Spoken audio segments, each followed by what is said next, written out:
काउन्सिलिंगसाठी आलेली एक मुलगी, ती ऑलरेडी बायोटेक करतीये, पण तिला तिच्या करिअरवरच थोडीशी शंका होती की मी हे जे चॉईस केलेलं आहे ते योग्य आहे का, किंवा ह्यात अजून छान अपॉर्च्युनिटी आहे का, किंवा माझं करिअर चांगलं होईल का, अशा तिला खूप साऱ्या शंका होत्या.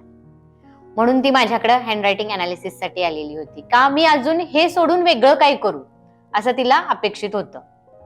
तिचं हँडरायटिंग अनालिसिस केलं. ती गुड विथ हँड, म्हणजे ती मेडिकल फील्डमध्ये कोणत्याही खूप छान काम करू शकते असं मी तिला सांगितलं. म्हणजे तू बायोटेकमध्ये खूप चांगलं काम करू शकते आणि रिसर्च करू शकते असं तुझ्या हँडरायटिंग मध्ये आहे. मग अनालिसिस करत करत असं मला हँडरायटिंग मध्ये दिसलं की तिचे इमोशन खूप सप्रेस झालेले आहेत. म्हणजे तिच्या चाइल्डहुड मध्ये असे काही इन्सिडेंट झालेले आहेत की तिला ते त्रासदायक होते.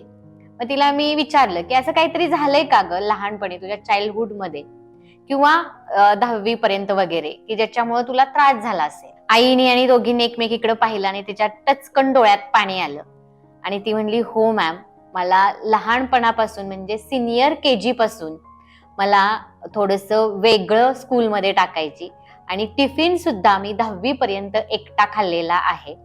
मला पर्पजली बाजूला पाडायचे आणि त्यामध्ये टीचर्स सुद्धा इन्व्हॉल्व असायच्या आणि त्याचा मला खूप त्रास झाला. माझे शिक्षणातले वर्ष वाया गेली, मला स्किन डिसीज झाला, असे बरंच माझ्या बरोबर झालं आणि अजून सुद्धा मी त्या ट्रॉमातून बाहेर नाही, किंवा त्या इन्सिडेंट्स मला अजून आठवतात आणि त्याच्यामुळे माझ्या शरीरावर खूप परिणाम झालेला आहे, माझ्या मानसिकतेवर, आणि मी त्यातून बाहेरच पडत नाही. शेअर करा, लाईक करा आणि सेव्ह करायला विसरू नका.